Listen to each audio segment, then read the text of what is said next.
fondamentale de cette évaluation des pratiques-là à quelque chose maintenant que l'on veut de continu. Et à partir du moment où on veut que ce soit continu, les médecins et les professionnels de santé, d'une façon générale, ayant déjà énormément à faire, vous aussi, l'idée c'était de ne pas rajouter une couche, parce que qu'on ne vienne pas me dire que de mettre un audit clinique, même ciblé, en place, ça ne prenne pas du temps. Qu'on ne vienne pas de me dire de faire une peer review à un groupe d'analyse de pratique entre pairs régulièrement, tous les mois, une soirée plus du travail au cabinet, ça ne prend pas du temps. Donc, en pratique, on est parti de tout ça pour évoluer un peu en disant, bon, sur quoi on pourrait partir qui est de l'ordre de l'évaluation des pratiques professionnelles et qui sera validant? Eh bien, par exemple, les médecins qui travaillent déjà en réseau, qui travaillent déjà avec d'autres professionnels de santé, que ce soit pour le diabète, pour les problèmes vasculaires, pour l'obésité, pour la périnatalité, pour les personnes âgées, enfin j'en oublie, je crois que c'est les 5 principaux au niveau des réseaux, en tout cas opérationnels. Il y a aussi les réseaux informels, et ben ça aussi c'est validant. Et puis dans les structures, quand je parle de structures pas forcément hospitalières, aussi bien en médecine de santé au travail que dans les PMI, que ailleurs, les médecins vont devoir, ils vont pouvoir valider leur évaluation des pratiques professionnelles à condition de faire un tout petit peu plus de ce qu'ils font, c'est-à-dire d'objectiver ce qu'ils font déjà. On en a parlé ce matin aussi, vous en avez parlé, c'est-à-dire qu'il faut que ce soit explicite, ce qui est fait. Parce que la plupart du temps, il y a beaucoup de choses qui sont bien faites et qui ne sont pas explicites. C'est de l'implicite, et puis quand on dit bien faites, il manque peut-être quelque chose. Il n'y a pas le logiciel pour traiter les données. On a vu en atelier que c'était quand même mieux quand on avait des outils performants. C'est moins compliqué, et puis si on fait, c'est horrible, du benchmarking, mais bon, si on va shipper ailleurs, comment vous traduiriez ça en français? Les Québécois sont les meilleurs pour ça. Comment on traduit benchmarking en français? Aller chercher les bonnes idées ailleurs et se les approprier. Des points de référence, des bonnes pratiques.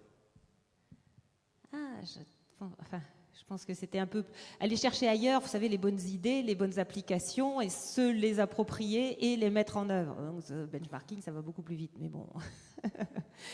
Oui, c'est ça quelque part. Et donc, je pense vraiment que on arrive maintenant à penser évaluation des pratiques intégrée, continue. Il est hors de question pour nous de dire, bon, par exemple ici, moi je suis venue pendant le congrès, je vais avoir une attestation. En tant que formation continue, ça va me valoir des points, des crédits. Mais en tant qu'évaluation des pratiques professionnelles, ça ne me vaudrait rien. Parce que l'évaluation des pratiques professionnelles, c'est tout ou rien, c'est sans crédit ou rien. Et puis c'est sur sa pratique. C'est-à-dire que si je repartais d'ici, imaginons qu'il y a un thème, enfin quand je dis un thème, il y a un thème bien sûr, mais qui est un thème, le suicide par exemple, que je retourne chez moi à mon cabinet et puis que là, j'applique 3 ou 4 critères que j'ai repérés, que j'utilise un outil qui m'a été présenté, que je l'intègre à mon ordinateur et que j'en fasse une systématisation, donc que je protocolise la prise en charge de mes suicidants. Ben oui, ce sera de l'évaluation des pratiques professionnelles. Et alors, comment je vais faire valider ça? Ben, ça, c'est juste pour vous dire, c'est des instances régionales de médecins actuellement qui envoient un médecin habilité pour valider ce qui est fait au cabinet, comme ça, de façon informelle. Voilà. Donc ça, c'est pour les libéraux, et puis pour les hospitaliers ou les gens qui travaillent dans les structures, c'est pareil.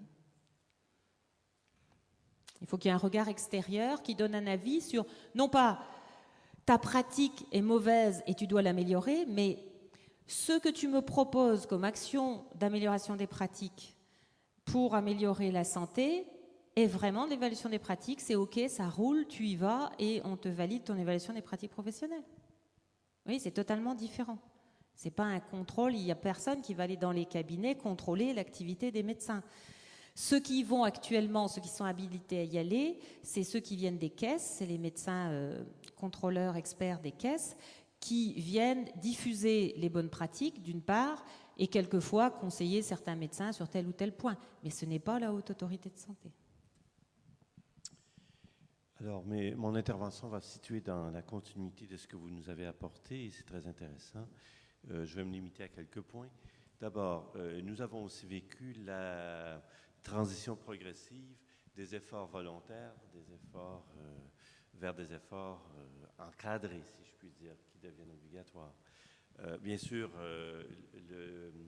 à travers les différentes provinces canadiennes, les médecins ont été certainement un bon exemple, puisque la préoccupation de la formation continue, il représente grosso modo pour toutes les provinces 10 journées de formation annuelle d'une façon ou d'une autre. Bien sûr, ça pourrait être un équivalent de, c'est-à-dire par exemple, pour quelqu'un qui a une spécialité, de lire 15 articles à la fine pointe de son champ professionnel, d'en faire des fiches synthèses et de laisser des traces dans son ordi et d'utiliser ensuite cette instrumentation-là dans sa pratique. Ça peut être considéré tout à fait comme l'équivalent d'une journée de formation dans un congrès international ou national.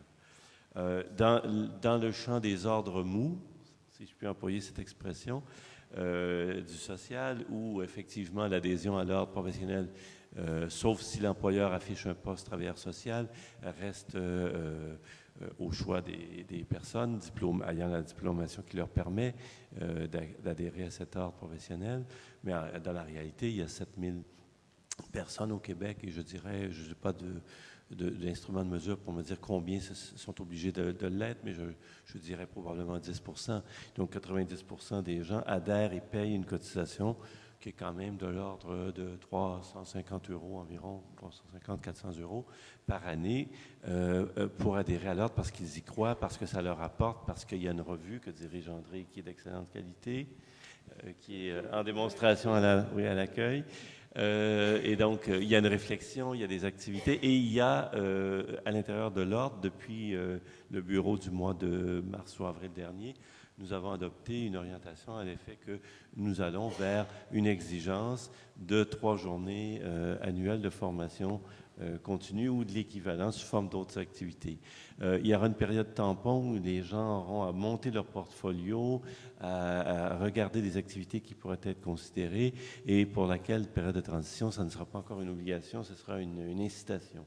Mais ça va devenir une obligation, c'est une question, c'est dans la volonté de l'ordre. Il est probable que cet ordre devienne un ordre dont l'adhésion devienne obligatoire si l'orientation qui se dessine au niveau du gouvernement pour la protection du public, notamment par rapport à la santé mentale, se continue. Par ailleurs, je voulais dire un mot d'un autre processus qui pour moi est très important, c'est celui de l'agrément des établissements. À l'origine, il y avait 2 types d'agréments au Québec. D'abord, les grands hôpitaux, les hôpitaux notamment universitaires, adhéraient au régime canadien, donc au Conseil canadien d'agrément des établissements de santé, qui est inspiré beaucoup de ce qui existe dans les autres provinces nord-américaines et les États américains. Et bien sûr, dans une perspective où les établissements veulent s'assurer qu'on reconnaisse la qualité des soins qui y sont prodigués pour des raisons de protection contre des poursuites. Bien sûr, ça joue aussi, mais en même temps d'amélioration continue de la qualité.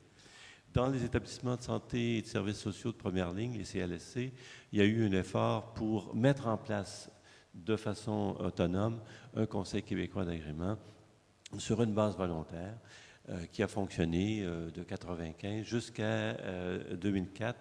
En 2004, le nouveau ministre a décidé que l'agrément allait devenir obligatoire dans un délai de 3 ans, tous les établissements publics et les établissements privés conventionnés, donc qui reçoivent des clientèles selon le critère du secteur public, sont également assujettis aux mêmes modalités.